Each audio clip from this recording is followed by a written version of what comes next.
إن الحمد لله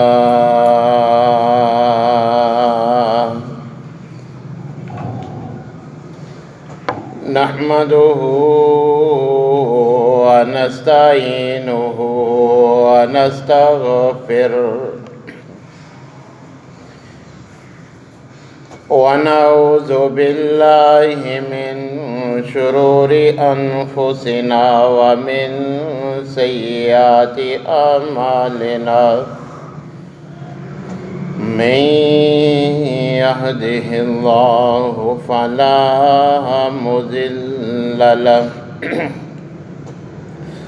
ومن يضلل فلا هادي له وأشهد أن لا إله إلا الله وحده لا شريك له وأشهد أن محمدًا عبده ورسوله أما بعد فإن خير الحديث كتاب الله وخير الهدي هدي محمد صلى الله عليه وسلم وشر الأمور محدثاتها وكل محدثة بدعة وكل بدعة ضلالة وكل ضلالة في النار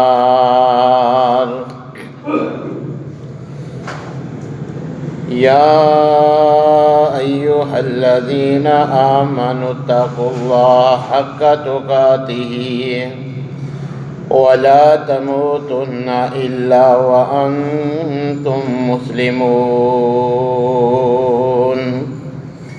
يا أيها الناس اتقوا ربكم الذي خلقكم من نفس واحدة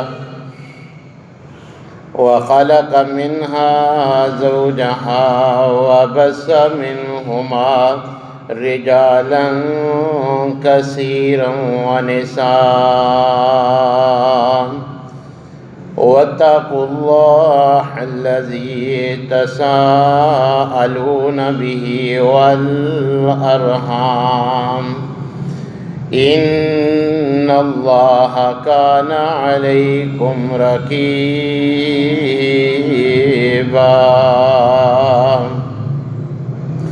يا أيها الذين آمنوا اتقوا الله وقولوا قولا سديدا يصلح لكم أعمالكم ويغفر لكم ذنوبكم ومن يطع الله ورسوله فقد فاز فوزا عظيما أما بعد فأعوذ بالله السميع العليم من الشيطان الرجيم من حمده ونفخه ونفسه بسم الله الرحمن الرحيم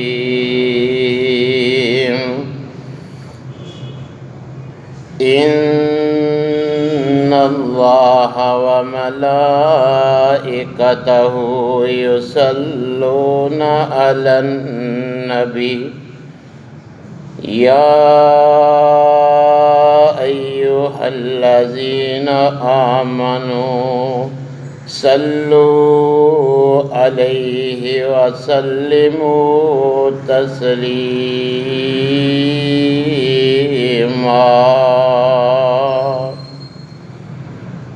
وقال النبي صلى الله عليه وسلم من صلى علي مرة واحدة صلى الله عليه 10 صلوات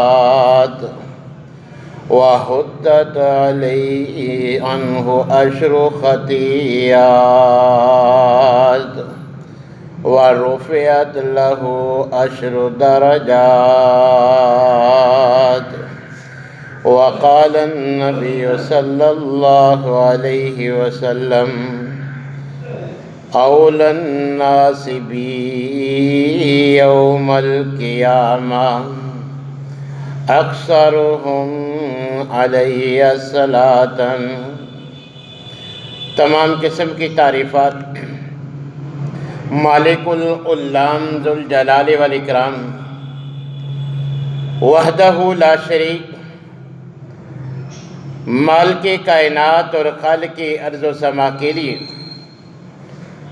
لاکھوں کروڑوں درود و سلام اس ہستی اقدس و مقدس کے اوپر جن کا نام نامی اسم گرامی جناب محمد الرسول اللہ صلی اللہ علیہ وآلہ وسلم ہے۔ سامعین محترم، نبی کریم علیہ السلام کا اپنی امتیوں پر ایک اہم حق کہ امتی کثرت کے ساتھ نبی کریم علیہ السلام پر درود بھیجے۔ یہ پیغمبر کا ایسا حق ہے کہ ہماری محبت کا دعویٰ تو اس کا تقاضا کرتا ہی ہے، مگر اللہ احکم الحاکمین اپنے بندوں کو حکماً یہ کام کرنے کا فرما رہی ہے۔ اللہ احکم الحاکمین سورہ احزاب میں اپنے بندوں سے مخاطب ہو کے فرما رہے ہیں، ان اللہ وملائکتہ یصلون علی النبی، اے قیامت تک آنے والے انسانوں سن لو، میں اللہ احکم الحاکمین اس انداز پر اپنے محبوب پیغمبر پر درود بھیجتا ہوں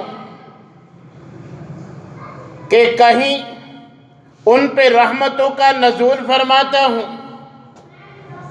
کبھی فرشتوں کی موجودگی میں اپنے محبوب پیغمبر کا تذکرہ کر کے، اور یاد رکھو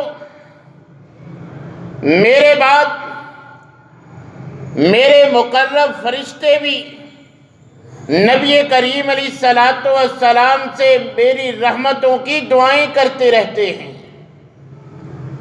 لہذا یا ایھا الذین آمنوا، اے ایمان والو، دار اسلام میں داخل ہو جانے کے بعد اب تمہارے اوپر پیغمبر کی محبت کا تقاضا ہے کہ سلموا تسلیما، کہ جیسے میں اللہ اور میرے مقرب فرشتے میرے محبوب پر رحمتوں کا نزول فرماتے ہیں، دعائیں کرتے ہیں، ایمان والو صلو علیہ، تم بھی فرشتوں کی طرح میرے محبوب پیغمبر پر درود پڑھا کرو، ان کے لیے سلامتی کی دعائیں کرتے رہا کرو۔ اور اللہ احکم الحاکمین کو یہ عمل اس قدر پسند ہے کہ اللہ احکم الحاکمین جو پیغمبر سے محبت کا دعوے دار اپنی محبت کی بنا پر پیغمبر پہ کثرت سے درود پڑھتا ہے، اللہ احکم الحاکمین کو یہ عمل اتنا پسند ہے، نبی کریم علیہ السلام نے زبان رسالت سے فرمایا کہ من صلی علی واحدہ،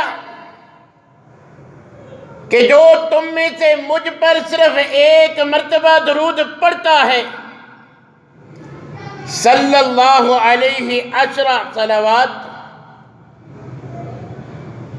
وحلت عنہ، نبی کریم علیہ السلام نے فرمایا ایک مرتبہ درود پڑھنے پر اللہ احکم الحاکمین 10 مرتبہ اس پر رحمتوں کا نزول فرماتے ہیں۔ وحطت عنہ 10 خطایات، نبی کریم علیہ السلام نے فرمایا جو مجھ پر ایک مرتبہ درود پڑھتا ہے 10 رحمتوں کا نزول بھی ہوتا ہے۔ اس کے ساتھ ساتھ وحطت عنہ 10 خطیات، اللہ تبارک و تعالیٰ صرف ایک مرتبہ درود پڑھنے سے اس کے 10 گناہ بھی معاف فرما دیتے ہیں۔ ورفعت لہ 10 درجات، ایک مرتبہ جو مجھ پر درود پڑھتا ہے اللہ کی 10 رحمتیں بھی ہوتی ہیں، 10 گناہ بھی اللہ معاف فرما دیتے ہیں، اور اس کے ساتھ ساتھ 10 درجات بھی اللہ تبارک و تعالیٰ بلند فرما دیتے ہیں۔ نبی کریم علیہ السلام اپنے اوپر درود پڑھنے کی فضیلت بیان کرتے ہوئے فرماتے ہیں کہ اول الناس بھی یوم القیامہ، کل قیامت کے دن نفسا نفسی کے عالم میں مجھ محمد صلی اللہ علیہ وسلم کے سب سے زیادہ قریب وہ انسان ہوگا اکثرہم علیہ صلاۃً، جس کی مجھ پر کثرت کے ساتھ درود پڑھنے کی عادت ہوگی۔ میرے محمد صلی اللہ علیہ وسلم کے قریب کل قیامت کے دن وہ انسان ہوگا، وہ امتی ہوگا، اس کو اللہ میرا قرب نصیب فرمائیں گے جو دنیا پہ رہتے ہوئے کثرت کے ساتھ مجھ پہ درود بھیجنے والا ہوگا۔ نبی کریم علیہ السلام نے تو اپنے اوپر درود پڑھنے کو جنت کا راستہ قرار دیا ہے۔ نبی کریم علیہ السلام نے فرمایا من نسی الصلاۃ علیہ قطع طریق الجنہ، جو مجھ پر درود پڑھنا بھول گیا وہ سمجھو جنت کا راستہ ہی بھلا چکا ہے۔ پیغمبر پہ درود پڑھنا یہ انسان کو جنت میں لے جانے کا باعث ہے، جو اس کو کھو دیتا ہے وہ جنت کا راستہ کھو دیتا ہے۔ نبی کریم علیہ السلام پر درود کی اہمیت اس قدر ہے کہ کوئی بھی گناہ گار جب اللہ احکم الحاکمین سے اپنے گناہوں کی معافی مانگتا ہے، کوئی بھی دعا مانگتا ہے، جب تک وہ اس دعا سے قبل دعا کے ساتھ پیغمبر پہ درود نہیں پڑھتا، اللہ اس دعا کو قبول ہی نہیں فرماتے۔ ایک صحابی نماز کے بعد بغیر اللہ کی حمد و ثنا کیے ہوئے، بغیر پیغمبر پہ درود پڑھے اللہ سے دعا کرنی شروع کر دیتے ہیں۔ آپ نے دیکھا تو فرمایا کہ اس صحابی نے جلدی کی ہے، پھر اس کو دعا کا طریقہ بتلاتے ہیں کہ اگر تم چاہتے ہو کہ اللہ تمہاری دعا قبول بھی کرے تو تمہیں پہلے اللہ کی حمد و ثنا، پھر مجھ محمد صلی اللہ علیہ وسلم پہ درود، اور اس کے بعد جو حاجت ہے وہ اللہ کے سامنے بیان کرنی چاہیے۔ اس انداز میں اگر دعا کرو گے تو اللہ ضرور قبول کرے گا۔ اسی انداز سے ایک صحابی کو جب اللہ کی حمد و ثنا آپ پہ درود پڑھتے ہوئے سنا تو نبی کریم علیہ السلام فرماتے ہیں کہ میرے صحابی اب تو جو مانگنا ہے اللہ سے مانگ لے، اب اللہ تیری دعا ضرور قبول کرے گا۔ لہذا ہمیں بھی جب بھی اللہ سے دعا گو ہوں تو یہی انداز اپنانا چاہیے کہ پہلے اللہ کی حمد و ثنا، اس کے بعد نبی کریم علیہ السلام پر درود ابراہیمی، اور اس کے بعد اللہ سے جو مانگنا ہے اس کی دعائیں کرنی چاہیے۔ اس انداز میں مانگی ہوئی دعا اللہ ضرور قبول کرتے ہیں۔ اور ایک روایت میں نبی کریم علیہ السلام نے فرمایا ان الدعاء موقوف بین السماء والارض، لا يسعد منه شيء حتى تصلی علی نبیک، کہ کوئی بھی دعا جس کے ساتھ مجھ پہ درود نہیں پڑھا گیا وہ زمین و آسمان میں معلق رہتی ہے، اللہ کے دربار میں پیش ہی نہیں ہوتی کہ جب تک اپنے نبی پہ درود نہ ساتھ ملایا جائے۔ لہذا جب بھی اللہ سے دعا کرنی ہو پہلے اللہ کی حمد و ثنا، اس کے بعد درود ابراہیمی ضرور پڑھنا چاہیے۔ نبی کریم علیہ السلام نے فرمایا کہ البخیل الذی ذکرت عندہ فلم یصلی علی، حقیقی بخیل، حقیقت میں کنجوس وہ انسان ہے کہ جس کے سامنے میرا محمد صلی اللہ علیہ وسلم کا نام تو لیا گیا، میرا نام سن کر وہ مجھ پہ درود نہ پڑھ سکا، وہ حقیقی بخیل اور کنجوس انسان ہے، اس نے کنجوسی کی ہے۔ لہذا جب بھی نام نامی آئے نبی کریم علیہ السلام کا نام پڑھیں سنیں تو صلی اللہ علیہ وسلم ضرور ادا کیا کریں۔ اگر ایسا نہیں کریں گے تجھے بدبختی کی، اللہ سے رحمت سے دوری کی وجہ بن جاتی ہے۔ نبی کریم علیہ السلام ایک مرتبہ خطبہ جمعہ ارشاد فرمانے کے لیے ممبر پہ تشریف لائے، تینوں سیڑھیوں پہ قدم رکھتے ہوئے آمین فرمایا۔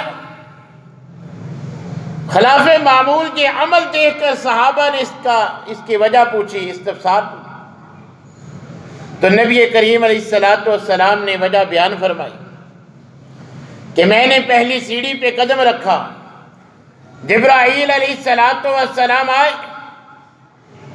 اور کہا کہ اللہ کے رسول، جو انسان رمضان کا بابرکت مہینہ صحت و عافیت میں پائے، اس کے روزے رکھ کے اللہ کو راضی نہ کر لے، اپنے آپ کو جنت کا حقدار نہ بنا لے، اس کی ناک خاک آلود ہو، وہ اللہ کی رحمت سے محروم ہو۔ میں محمد صلی اللہ علیہ وسلم نے آمین کہا کہ ہاں وہ ایسے ہی لائق ہے کہ جو رمضان کی قدر نہ کرے وہ ہلاک ہی ہو جائے۔ پھر کہا، دوسری سیڑھی پہ قدم رکھا، جناب جبرائیل علیہ السلام نے فرمایا جو ماں باپ کو، والدین یا ان میں سے کسی ایک کو بڑھاپے میں پائے، خدمت کر کے اللہ کو راضی کر کے جنت کا حقدار نہ بن جائے، اس کی بھی ناک خاک آلود ہو، وہ بھی اللہ کی رحمت سے محروم ہو۔ تو میں محمد صلی اللہ علیہ وسلم نے آمین کہا کہ واقعتاً بڑھاپے میں ماں باپ ملنے کے باوجود جنت سے محروم رہنے والا، اللہ کی رضا سے محروم رہنے والا اسی لائق ہے کہ اس کے ناک خاک آلود ہو، وہ ہلاک ہو، وہ تباہ و برباد ہو۔ تیسری سیڑھی پہ قدم رکھا تو جناب جبرائیل فرماتے ہیں کہ جو بدبخت آپ کا نام نامی تو سنتا ہے مگر آپ کا نام سننے کے بعد بھی آپ پہ درود نہیں بھیجتا، وہ بھی ناک خاک آلود ہو، وہ بھی اللہ کی رحمت سے محروم ہو۔ تو میں نے آمین کہا۔ تو اگر ہم چاہتے ہیں کہ ہم اللہ کی رحمت سے دور نہ ہو تو جب بھی پیغمبر کا نام نامی پڑھیں یا سنیں، نبی کریم علیہ السلام پہ درود پڑھنے کی اپنی بھی عادت بنائیں، اپنی آل اولاد کی بھی، کہ جب بھی پیغمبر کا نام نامی سنیں پڑھیں تو نبی کریم علیہ السلام پہ درود جو ہے وہ ضرور پڑھیں۔ نبی کریم علیہ السلام نے اس کی فضیلت یہ بیان فرمائی ہے کہ جب کوئی مجھ پر درود پڑھتا ہے اتنی دیر مقرب فرشتہ اس درود پڑھنے والے کے حق میں اللہ سے رحمت کی دعائیں کرتا ہے۔ اب یہ تمہاری مرضی ہے کہ کوئی اس کو کم کرے، کوئی اس کو زیادہ کرے۔ جتنا کم درود پڑھو گے فرشتوں کی دعائیں تمہارے حق میں کم ہوں گی، زیادہ کرو گے تو زیادہ ہوں گی۔ اب یہ تمہاری منشا پہ منحصر ہے۔ نبی کریم علیہ الصلوۃ والسلام سے حضرت ابی بن کعب پوچھتے ہیں، اے اللہ کے رسول، صحابہ کا انداز دیکھیے، ہم تو گناہ کر کر کے تھک جاتے ہیں، توبہ کی توفیق نہیں ہوتی۔ حضرت ابی بن کعب نبی صلی اللہ علیہ وسلم سے پوچھتے ہیں، میں نے اپنے اوقات میں روزانہ کی بنیاد پر ایک مخصوص وقت اللہ کے حضور دعا کے لیے مخصوص کر رکھا ہے، اب آپ پہ درود کی فضیلت سن چکا ہوں، اب میرا دل چاہتا ہے کہ اس مخصوص وقت میں بھی میں آپ پر درود ضرور پڑھوں۔ میں آپ سے مشورہ چاہتا ہوں کہ میں اپنے اس مخصوص جو وقت میں نے اللہ سے دعا کرنے کے لیے کیا ہوا ہے، اس کا کتنا حصہ آپ پہ درود پڑھنے کے لیے خاص کر دوں؟ کیا خیال ہے کہ 1/4 چوتھا حصہ آپ پہ درود پڑھ لیا کروں، 3 حصے اللہ سے دعا مانگ لیا کروں؟ آپ نے فرمایا جیسے تو چاہے، اگر زیادہ درود کر لے گا تیرے لیے بہتر ہوگا۔ پھر 2/3، پھر فرمایا کہ نصف، پھر فرمایا کہ 1 حصہ، دعا 3 حصے آپ پہ درود پڑھتا رہوں۔ فرمایا جیسے تو چاہے، اگر اس سے بھی زیادہ درود کو وقت دے گا تو تیرے لیے بہتر ہوگا۔ پھر حضرت ابی فرماتے ہیں کہ اللہ کے رسول، جو میں نے اللہ سے مانگنے کے لیے ٹائم مخصوص کیا ہے روزانہ کی بنیاد پر، اگر وہ سارا وقت ہی آپ پہ درود پڑھتا رہوں، فرمایا اگر تو ایسا کرے گا اس کی بنا پر اللہ تیرے گناہ معاف فرما دے گا اور تجھے دنیا اور آخرت کی بلائیوں سے نوازے گا۔ اگر ایسا کرے گا تو اللہ احکم الحاکمین تیری پریشانیاں، دکھ، تکالیف دور فرما دے گا۔ آج ہمیں جو نماز میں پڑھنے کے علاوہ نبی کریم علیہ الصلوۃ والسلام پہ ہم درود ہی نہیں پڑھتے، حالانکہ یہ گناہ بخشانے کا، گناہوں کی معافی کا ایک آسان ذریعہ اللہ نے رکھا ہے۔ یہ اللہ کی خاص رحمت ہے کہ ہم جس قدر اللہ کے رسول پر درود پڑھیں گے ہمارے درجات اتنے بلند ہوں گے، اتنے ہمارے گناہ معاف ہوں گے، اتنی ہی اللہ کی رحمتوں کا ہم پر نزول ہوگا۔ نبی کریم علیہ الصلوۃ والسلام نے فرمایا، راغم انفہ، اس انسان کی ناک خاک آلود ہو کہ جو میرا ذکر سننے کے بعد بھی، میرا نام نامی، میرا تذکرہ، میرا ذکر مجلس میں ہو، مگر اس کے باوجود وہ مجھ پہ درود نہیں پڑھتا، اس کی ناک خاک آلود ہو۔ اور نبی کریم علیہ الصلوۃ والسلام نے فرمایا، ایما قوم جلسوا مجلسا، دنیا کی کوئی بھی ایسی مجلس میں بیٹھنے والے اگر مجلس ختم کر دیتے ہیں، نہ اس میں اللہ کا ذکر ہوتا ہے، نہ مجھ پہ درود پڑھا جاتا ہے، وہ کل قیامت کے دن ان کے لیے باعث حسرت و افسوس ہوگی۔ اب اللہ کی مرضی ہے، اللہ چاہے تو اس مجلس والوں کو معاف کر دے، چاہے تو ان کو عذاب دے۔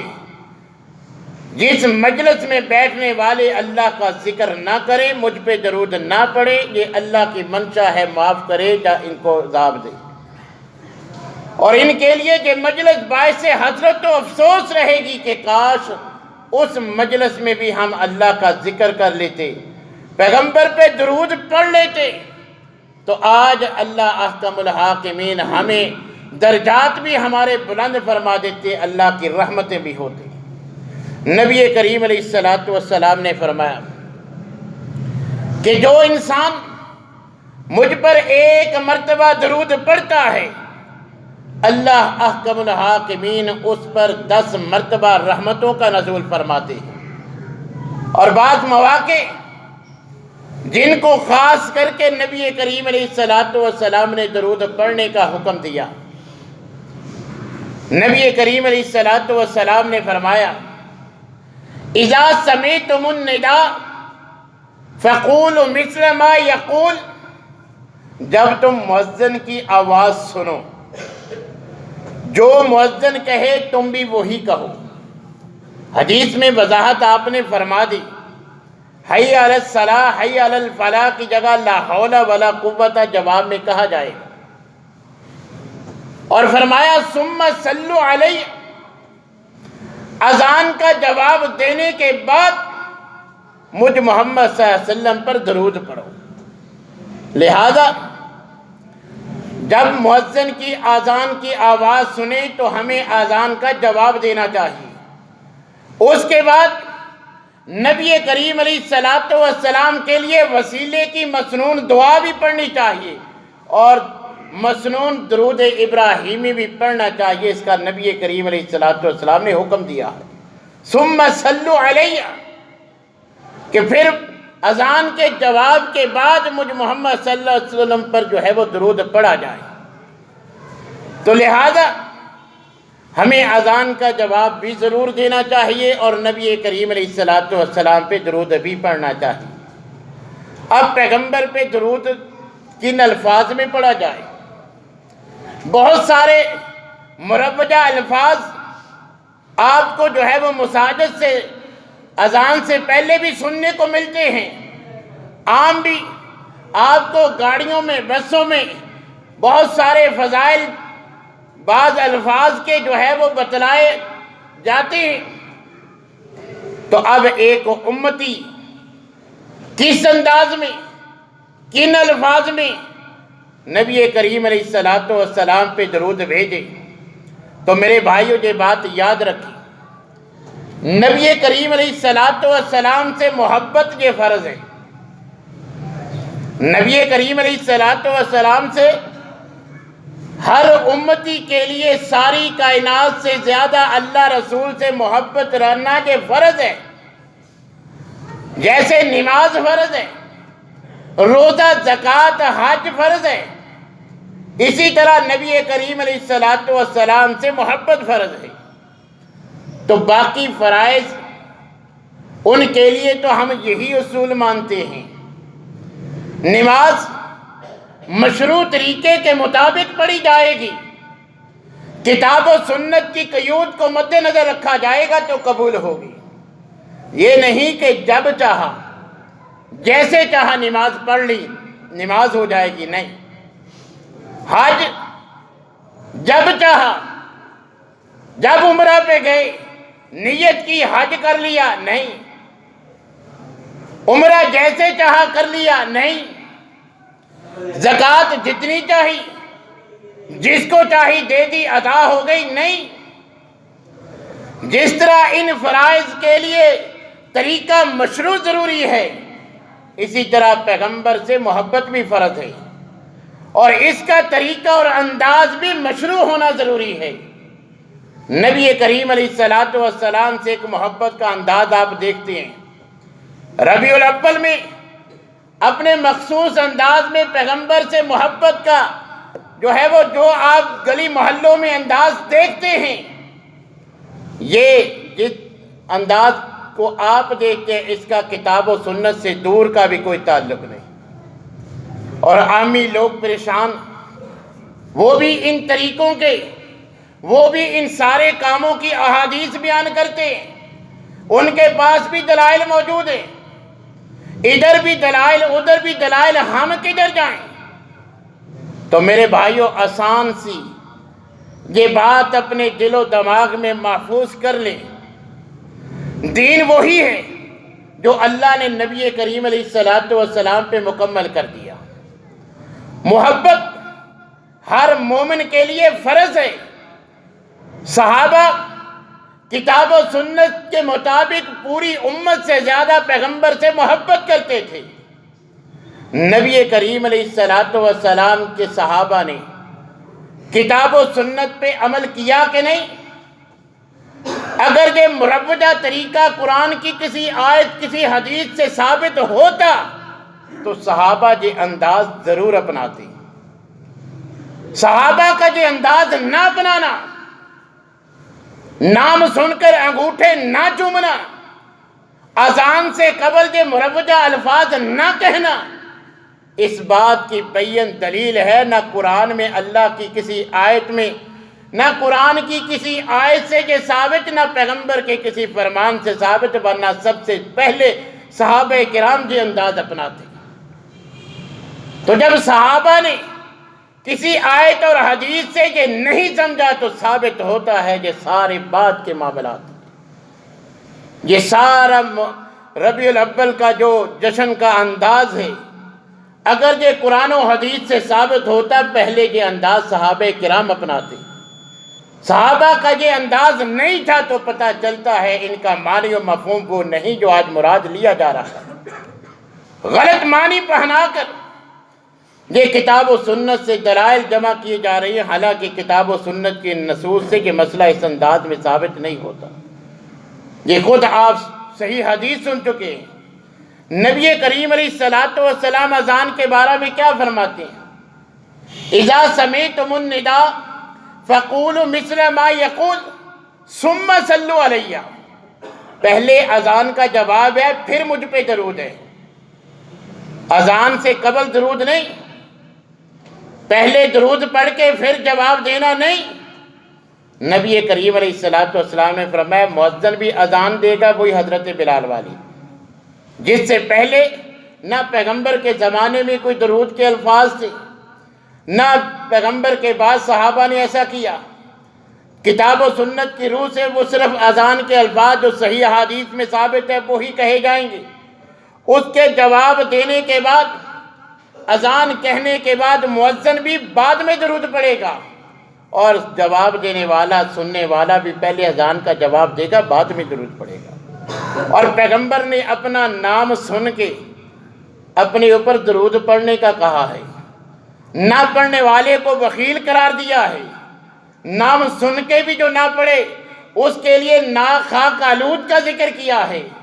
یہ نہیں کہا کہ میرا نام سن کے انگوٹھے چومنے ہیں۔ یہ انداز نہ آپ نے بتایا نہ صحابہ نے اپنایا۔ نبی صلی اللہ علیہ وسلم کا نام نامی سن کر آپ پر درود پڑھنا چاہیے، یہی طریقہ مشروع ہے۔ جب محبت فرض ہے تو محبت کا طریقہ بھی، انداز بھی وہی ہوگا جو کتاب و سنت نے بتلایا، صحابہ نے اس پہ عمل کر کے دکھلایا۔ جو صحابہ کا انداز تھا وہی شرعی طور پر جو ہے وہ پیغمبر سے محبت کا انداز مشروع ہے۔ ہمیں اسی کو مد نظر رکھتے ہوئے نبی کریم علیہ السلام پہ کثرت کے ساتھ وہی درود۔ صحابہ نے خود پوچھا، اے اللہ کے رسول، آپ پہ سلامتی کے الفاظ اللہ نے بتلا دیے، اب آپ پر درود پڑھنے کا اللہ نے حکم دیا ہے، یا ایھا الذین آمنوا صلوا علیہ وسلموا تسلیما، تو اب ہم کن الفاظ میں آپ پہ سلام بھیجیں؟ درود کے الفاظ کیا ہیں؟ سلامتی کے تو ہم سیکھ چکے۔ تو نبی کریم علیہ السلام نے صحابہ کے سوال پر جواب میں کہ ان الفاظ کے ساتھ مجھ پر، میری آل اولاد پر درود بھیجو، جو الفاظ ادا کیے وہ یہی درود ابراہیمی ہے جو ہم نماز میں پڑھتے ہیں۔ یہی سب سے افضل درود ہے جو پیغمبر نے خود سکھلایا ہے صحابہ کو، کہ ان الفاظ کے ساتھ اللہم صلی علی محمد وعلی آل محمد کما صلیت علی ابراہیم وعلی آل ابراہیم، یہ جو درود ابراہیمی کے نام سے معروف ہے، ہم نماز میں پڑھتے ہیں، یہی آپ کا بتلایا اور سکھلایا ہوا درود ہے۔ جو پیغمبر نے سکھلایا بتلایا اسی کی فضیلت ہے۔